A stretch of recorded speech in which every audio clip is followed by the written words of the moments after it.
কোটি টাকা পাওয়া তো আমার থেকে তো পাইনি, আমার ভাইয়ের থেকে তো পাইনি, আর আমার বান্ধবীর কাছ থেকে পেয়েছে। বান্ধবী উত্তর দেবে, বান্ধবী তো আমার ওই অর্পিতা আমার বান্ধবী, তাতে অসুবিধা কি আছে? না না, অর্পিতা যে তোমার বান্ধবী তাতে কারোর কোনো অসুবিধা হওয়ার কথাই নয়। আর টাকাটা যখন অর্পিতার বাড়ি থেকে পাওয়া গেছে তখন অর্পিতাই কিন্তু জবাব দিতে বাধ্য।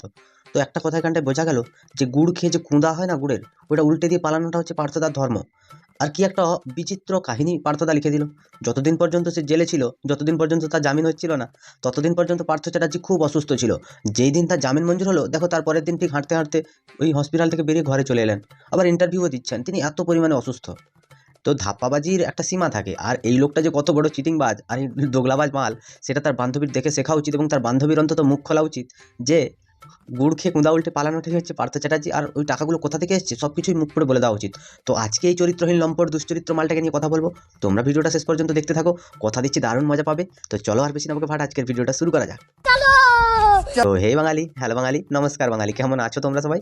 আশা করি অনেক অনেক ভালো আছো। তো আজকের একটা নতুন ভিডিওতে তোমাদের সবাইকে অনেক অনেক স্বাগত। अरे हाँ भाई हाँ। আপনারা যদি শোভন বৈশাখীকে দেখাতে পারেন তো দেখাবেন। আরে এখানে দলে অনেককে খুঁজে পাবেন, সৌগতদাকে খুঁজে পাবেন, যারা যারা আছে। দিদিমণি তো খবর রাখে না তা না। দেখো, জেল থেকে বেরোনোর পরে তার যে মাথার এতটুকু কোনো সমস্যা হয়নি সেটা আমরা দেখে বুঝতে পারছি। আর এটি অকপটে স্বীকার করলেন যে পশ্চিমবঙ্গের তৃণমূল কংগ্রেস নামের যে দলটা, সেই দলের যত বড় মাপের নেতা আছে, যারা দলের আদর্শ সেটা মেনে চলে, সেই সব নেতাদের একটা জায়গায় দুটো গার্লফ্রেন্ড থাকতেই পারে। তো এটাই তো হচ্ছে পশ্চিমবঙ্গের সংস্কৃতি। যেই সংস্কৃতি রক্ষার জন্য মমতা ব্যানার্জি পদযাত্রা করছেন, যেই সংস্কৃতি রক্ষা করার জন্য মমতা ব্যানার্জি প্রতিনিয়ত নিজের জীবন লড়িয়ে দিচ্ছেন। তো পশ্চিমবঙ্গের নেতাদের থেকে এর থেকে বেশি আর কি আশা করা যায়? আর ওই যে বুড়ো মালটা, যে অধ্যাপক সৌগত রায়, এবার সেই মালটা, তারও নাকি বান্ধবী আছে। পার্থ চ্যাটার্জি কিন্তু একে একে সবার কাপড় খুলে নিচ্ছে। সত্যি কথা বলতে কি, পার্থদা যদি জেলে না যেত তাহলে পশ্চিমবঙ্গের আমাদের যে বড় মাপের নেতারা আছে তাদের চরিত্র সম্পর্কে জানা যেত না। তো তোমাকে অনেক অনেক ধন্যবাদ এটা তুলে ধরার জন্য। আর মুখ্যমন্ত্রী নাকি সবই জানে, আসলে নিজে হয়তো সেই চরিত্রের লোক, তো তাই ইনি প্রতিবাদটা করতে ভুলে যান যে আমাদের পশ্চিমবঙ্গের সংস্কৃতি অনুযায়ী মেয়েরা হচ্ছে মায়ের মতো, এবং সেই মায়েদের পুজো করা উচিত, নাকি বান্ধবী বানিয়ে তাদের সাথে খারাপ ব্যবহার করা উচিত। এবার সেটাই হচ্ছে মুখ্যমন্ত্রীর ধর্ম, এবং তিনি প্রতিনিয়ত সেই জন্য ধর্ষকদের সাপোর্ট করে যান। তো এনার থেকে আর বেশি কি আশা করা যাবে? रहने दो, बहुत बुरे लग रहे। तौबा तौबा तौबा, सारा मूड खराब कर दिया। সিরিয়াল দেখেন, সিনেমা আর্টিস্টদের খবর রাখেন, তাদের কটা বদল হলো আর কটা থাকলো তিনি খবর রাখেন না। মানে অর্পিতা মুখোপাধ্যায়ের মানে বান্ধবী হিসেবে স্বীকার করছেন এবং মানে সদর্পে বলছেন সেটা। সদর্প বলছি, তাতে কি হলো? কি কি কি করবেন আপনি আমায়? না, সত্যিই তো কি করবে? তোমরা কি ছিঁড়ে নেবে যদি তার বান্ধবী হয়? এবার তার বান্ধবীর তো খাটের তলা থেকে টাকা পাওয়া গেছে, খাটের তলা থেকে 10 কিলো সোনা পাওয়া গেছে, সেগুলো কিন্তু চাকরি বিক্রি নয়। অর্পিতা বাইরে কাজ করে, প্রচুর মেহনত করে কাজ করে এই টাকাগুলো এনেছে। পার্থ চ্যাটার্জি শুধুমাত্র তার ফ্ল্যাটে এমনিই যেত, খালি ওকে ডেকেছিল গুড় বাতাসা খাওয়াবে বলে, ওটা খাইয়ে মোটামুটি পার্থ চ্যাটার্জিকে বাড়িতে পাঠিয়ে দিত। আর ওই যে বিদেশ থেকে আনা পুতুলগুলো, ওগুলো তো পার্থ চ্যাটার্জি এমনিই আনিয়েছিল। পার্থ চ্যাটার্জির কোনো দোষ নেই, তিনি একদম গঙ্গা জলে ধোয়া তুলসী পাতা। যেই তুলসী পাতাটাকে মমতা ব্যানার্জি শুধু শুধু সাসপেন্ড করেছিল। আসলে এরা না প্রচুর কঠোর মনের মানুষ, তাই তোমায় সাসপেন্ড করে দিয়েছিল। আর মমতা ব্যানার্জির আদর্শে যেহেতু তুমি অনুপ্রাণিত, তাই তোমার বান্ধবী জবাব দেবে, তোমায় কোনো জবাব দিতে হবে না। কিন্তু একটা জিনিস তুমি মনে মনে ভেবেছো কি, যে জামিনটা কিন্তু আগে তোমার বান্ধবীর হয়ে গেছে, তোমার হয়নি।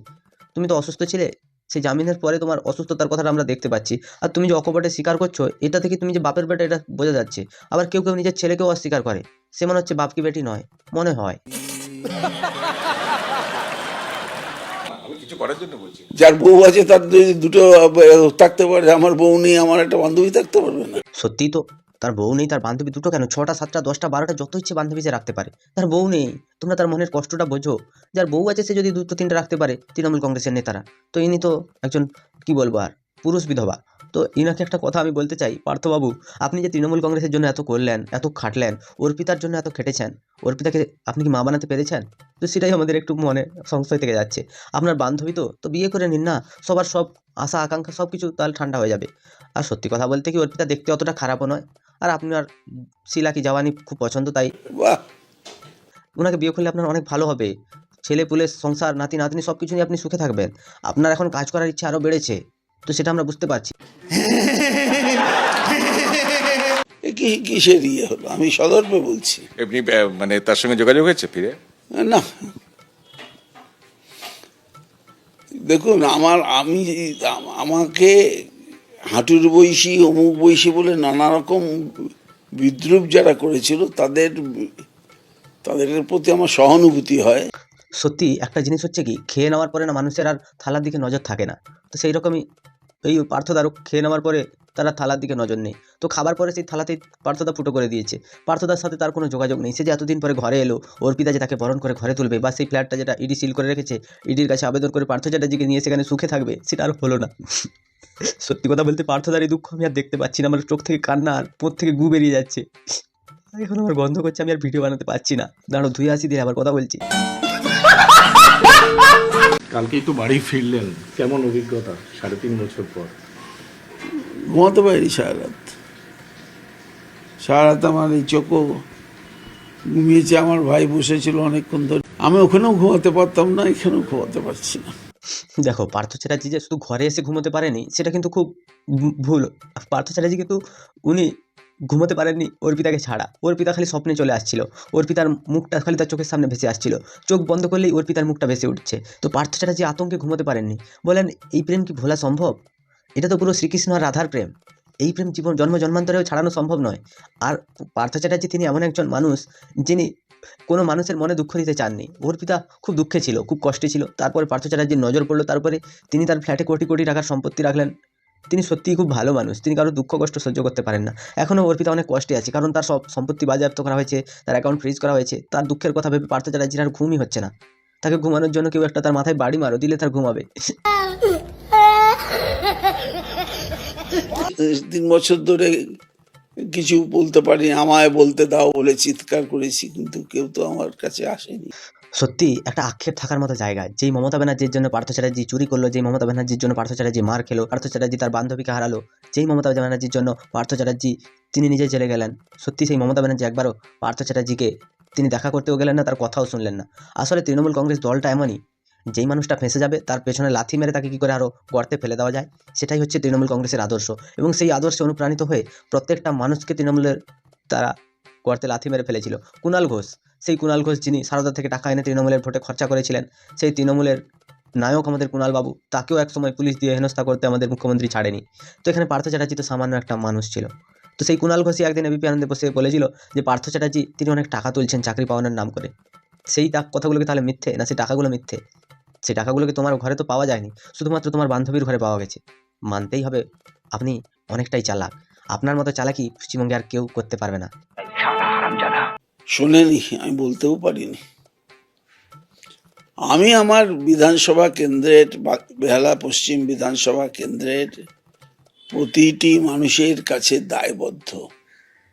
তারা একটি অসৎ লোককে 25 বছর ধরে জিতিয়েছেন। তার মানে পার্থবাবু তিনি বলতে চাইছেন যে আজ পর্যন্ত তিনি যে দোষগুলো করেছেন তিনি কিন্তু সৎ ছিলেন। এই যে ইডি তাকে গ্রেপ্তার করে জেলে পুরে রেখেছিল, তারপরে যে তিনি হসপিটালে গিয়ে নাটক করে ভর্তি হয়েছিলেন, সেগুলো সবই মিথ্যে। তিনি একমাত্র সৎ মানুষ, তার সততার সত্যি প্রতীক হিসাবে আজকে অভিষেক ব্যানার্জি শাসন করছে বাংলাকে। তো পশ্চিমবঙ্গের মুখ্যমন্ত্রী, তার কাছে আমার অনুরোধ, এই মানুষটিকে আবার ওই বেহালা থেকে ভোটে দাঁড় করানো হোক। কারণ এই এত সৎ মানুষ পশ্চিমবঙ্গবাসী আর দেখেনি। পার্থ চ্যাটার্জি এত সৎ যে বান্ধবীর খাটের তলায় 50 কোটি 10 কিলো সোনা, বিদেশ থেকে আনানো পুতুল, সেগুলো হচ্ছে ইডি তার ঘর থেকে এনেছিল, তার বান্ধবীর খাটের তলা থেকে কিছুই পাওয়া যায়নি। একটা কথা কি জানো তো, পশ্চিমবঙ্গের মুখ্যমন্ত্রী তিনি বারবার সভাগুলোতে উঠে চিৎকার করে করে বলতেন যে টাকাগুলো কি তোমরা দেখেছিলে না? মিডিয়ার লোকেরা যে এত এত প্রচার করছে, তারা কি সে টাকাগুলো গুনেছিল? এই টাকাগুলো কোথা থেকে এসেছিল? ইডি কি সাথে করে নিয়ে এসেছিল? এমন অনেক কথা শোনা যায়। আজকে পার্থ চ্যাটার্জি তিনি বলছেন যে বান্ধবীর খাটের তলা থেকে টাকা পাওয়া গেছে, বান্ধবী জবাব দেবে। তার মানে নিশ্চয়ই সত্যি ঘটনা। তার মানে আজ পর্যন্ত যে তৃণমূলের নেতারা, তৃণমূলের নেত্রী মমতা ব্যানার্জি তিনি যে এত চিৎকার করে করে বলেছিলেন, সবই কি মিথ্যে? সবই কি ঢপবাজি? সব কি মানুষের ব্রেন ওয়াশ করার জন্য? এটা কিন্তু তিনি খুব ভালো পারেন। পার্থ চ্যাটার্জি যতদিন থেকে জেলে গেছে ততদিন থেকে পশ্চিমবঙ্গের তৃণমূল কংগ্রেস পুরো মাথা চাড়া দিয়ে উঠছে। মানে চুরিটাকে ঢাকার জন্য, শিক্ষা দুর্নীতিটাকে ঢাকার জন্য মমতা ব্যানার্জি পুরো গলায় গামছা নিয়ে নেমে পড়েছেন, মানতেই হবে। দলের সংকটকাল না, দলকে আনা, ক্ষমতায় আনা। মমতা বন্দ্যোপাধ্যায় বাইরে, আমি ভেতরে। একদমই তাই। শুধুমাত্র মমতার ছবি দেখে আজকে চুরিটাও মমতার ছবি দেখেই করেছে। আসলে কি জানো তো, এরা যার আদর্শে অনুপ্রাণিত, তিনি হচ্ছেন বিশ্বের বৃহত্তম চোর। যখন এই কিষাণজির বাইকে করে ঘুরছিলেন মমতা ব্যানার্জি, তখন পর্যন্ত কিষাণজি তার কাছে খুব ভালো ছিল। যখন দেখেছে কিষাণজির অ্যাকাউন্টে এত এত টাকা, তখন মমতা ব্যানার্জির মাথা ঘুরে গেছে। সেই কিষাণজিকে আমাদের মুখ্যমন্ত্রী এনকাউন্টারে খতম করিয়ে তার ব্যাঙ্ক অ্যাকাউন্টের কোটি কোটি টাকা লুটেছে। এটাই হচ্ছে আমাদের পশ্চিমবঙ্গের মুখ্যমন্ত্রী। ইনি নাকি দয়া মানবিকতার কথা বলেন। কিষাণজি যদি আতঙ্কবাদী ছিল, কিষাণজি যদি মাওবাদী ছিল, তো এতদিন ধরে যে তার গাড়িতে ঘুরছিলে তোমরা, সেটা কি ভুল ছিল না? সেটা কি লোক দেখানো ছিল? যে মমতা যতক্ষণ আছে ততক্ষণ মমতাই আমার নেতা, কিন্তু অভিষেক, আমি সেদিনও বলছি আজও বলছি, অটোমেটিক চয়েস। সুতরাং যারা আজকে পিছনে তার ঘুরে বেড়াচ্ছে বলে শুনেছি, জেলে তো বসে আছে শুনি সব, তারা সেদিন কিন্তু দাঁড়ায়নি ওর পাশে, আমি দাঁড়িয়েছি, আমি জেল খাটছি। একদমই তাই, চোরের পাশে কিন্তু চোরই দাঁড়াবে। যেরকম করে পিসি ভাইপোকে আগলে রেখেছে সমস্ত চুরির হাত থেকে। আর এই চুরিগুলো কবে বন্ধ হবে জানো তো? এই পার্থর মতো নেতারা যারা চালাকি করে জামিন পেয়ে যায়, যারা চালাকি করে অসুস্থতার বাহানা করে এসএস কেমের এক একটা বেডকে দখল করে বসে থাকে মাসের পর মাস, বছরের পর বছর। যখন দেখবে তৃণমূলের কোনো নেতা অসুস্থ হয়, এমনকি তৃণমূলের যে অভিষেক ব্যানার্জির ম্যানেজার সুজয় কৃষ্ণ ভদ্র, সেও যখন অসুস্থ হয়েছিল সেও কিন্তু এসএস কেমে বেড পেয়ে গেছিল। কিন্তু তুমি একটা রোগী নিয়ে যাও গ্রাম থেকে, এসএস কেমে তোমার জন্য কোনো বেড নেই। আর এসএস কেমে মুখ্যমন্ত্রীর পরিবার থেকে শুরু করে এবং যত মন্ত্রী আমলা আছে তাদেরই পরিবারের জন্য এই হসপিটালটা বানানো। আসলে সরকারের টাকায়, জনগণের ট্যাক্সের টাকায় সেই টাকায় বানানো হসপিটাল, সেই টাকা থেকে নেওয়া যেসব ডাক্তাররা যেসব মাইনে নেন, সেই মাইনেগুলো তারা শুধুমাত্র মুখ্যমন্ত্রীর ফ্যামিলিকে সেবা করার জন্যই নেন। কারণ একটা জিনিস আমরা বুঝতে পেরেছি যে পশ্চিমবঙ্গের মানুষের কাছে মমতা ব্যানার্জির যে আদর্শ হিসাবে উঠে এসেছেন, সেই আদর্শ আর সেই যে তার যে বুলি, সেই বুলিগুলো একদিন কিন্তু শেষ হবে। এই আদর্শ মানুষের চোখের সামনে একদিন ধরা পড়বে। আসলে এখন পশ্চিমবঙ্গের মানুষের চোখে না ছানি দেওয়া আছে, 500 টাকা 1000 টাকার ছানি পড়েছে। সেই ছানিগুলো যেদিন সরে যাবে, যেদিন পশ্চিমবঙ্গে দেওয়ার মতো আর টাকা থাকবে না, সেদিন দেখবে পশ্চিমবঙ্গের মুখ্যমন্ত্রীকে লোক রাস্তায় টেনে এনেছে। জেল থেকে বেরানোর পরে তৃণমূলের নেতারা তারা সত্যতা এবং আনুগত্যের কথা বলেন, তারা অভিষেক ব্যানার্জির কথা বলেন। এবং এই অভিষেক ব্যানার্জি যাকে বাঁচাতে গিয়ে আজকে পার্থ চ্যাটার্জি জেলে গেছেন, সত্যি পার্থ চ্যাটার্জির মতো মানুষ আর মনে হয় পশ্চিমবঙ্গে আর পাওয়া যাবে না। তোমরা একটা জিনিস জানো কি, যখন সীতাকে হরণ করেছিল রাবণ, সেই রাবণ যখন হনুমান গেছিল তাকে বাঁচাতে, তখন হনুমানের লেজে আগুন ধরানো হয়েছিল। তো সেই রকম করে যখন অভিষেক ব্যানার্জি সীতারূপে তাকে যখন হরণ করতে চাইছে ইডি, তখন মমতা ব্যানার্জি নিজেই তিনি পার্থর লেজে আগুন ধরে দিয়েছেন এবং পার্থ গোটা দাপাদাপি করেছে। সেই দাপাদাপি করাতে পশ্চিমবঙ্গে তৃণমূল কংগ্রেসটা ছিন্ন বিচ্ছিন্ন হয়ে গেছে। এটা শুধু একটা দল নয়, এটা একটা কোম্পানি রূপে পশ্চিমবঙ্গে এখন একটা কোম্পানি চালাচ্ছে। এটা একটা ব্যবসায়িক দল হিসেবে পরিণত হয়েছে। কারণ একটা জায়গায় গিয়ে তোমাদের মনে হবে যে আজকে চুরি করলো, সেই দেখবে কালকে আবার তোমাদের জনপ্রতিনিধি হয়ে দুয়ারে দুয়ারে যাচ্ছে ভোট চাইতে, এবং তোমরাও দেখবে নির্লজ্জের মতো ওদেরকেই ভোট দিচ্ছ। এই নির্লজ্জতা যখন তোমার ছেলেপুলে কাজ পাবে না, যখন তোমার ছেলেপুলে খেতে পাবে না, যখন তোমাদেরকে খেতে দেবে না, যখন তোমাদের ধরে মারবে, তখন এই নির্লজ্জতা তোমরা প্রকাশ পাবে। আজকে পার্থ চ্যাটার্জি জেল থেকে ফিরেছে, তার ঘরের লোক তাকে বরণ করে তুলছে। এবার সে চুরি করে জেলে গেছিল, সেটাতে যদি তাকে বরণ করে ঘরে তোলা হয়, তাহলে সে যদি কোনো একটা ভালো কাজ করে আসতো, তাহলে তাকে কোন দিক দিয়ে বরণ করতো বা কীভাবে বরণ করে ঘরে তুলতো, সেটাই তো বুঝতে পারছি না। তৃণমূলে ফেরার জন্য পার্থ চ্যাটার্জি অনেক রকমের ফাঁকা আওয়াজ দিচ্ছেন, ডায়লগ দিচ্ছেন, কিন্তু তৃণমূলের তরফ থেকে এখনও পর্যন্ত কোনো রিপ্লাই আসেনি। শোভন বৈশাখী তাদের নিজেদের চরিত্র মানুষের সামনে তুলে এনে তারা নিজেদেরকে নির্লজ্জ বেহায়ার মতো তাদের প্রেম কাহিনী সবার সামনে এনেছিল, এবং তারপরে তারা যখন কোণঠাসা হয়ে গেছিলো দলে, তখন তারা বিজেপিতে চলে গেছিলো। এবার বিজেপিতে থাকতে না পেরে আবার ঘরে এসে কিছুদিন সংসার করলো, তারপর মনে হলো যে সংসারে অশান্তি কেন হবে, আমরা তৃণমূল দলটাই জয়েন করে নিই, দিলে যে যার তার সে তার ছিঁড়ে খাবে, শোভন অন্যজনের কাছে চলে যাবে, বৈশাখী অন্যজনের কাছে চলে যাবে, এই তো হতে থাকবে। তো এইসব ভেবে যখন তৃণমূলে আবার শোভন বৈশাখী ফিরতে পেরেছেন, পার্থ চ্যাটার্জিও নিশ্চয়ই পারবেন। মনে একটু জোর রাখুন এবং অভিষেকের চুরির উপরে ভরসা রাখুন, মমতার ধাপ্পাবাজির উপরে ভরসা রাখুন, সব একদিন ঠিক হয়ে যাবে।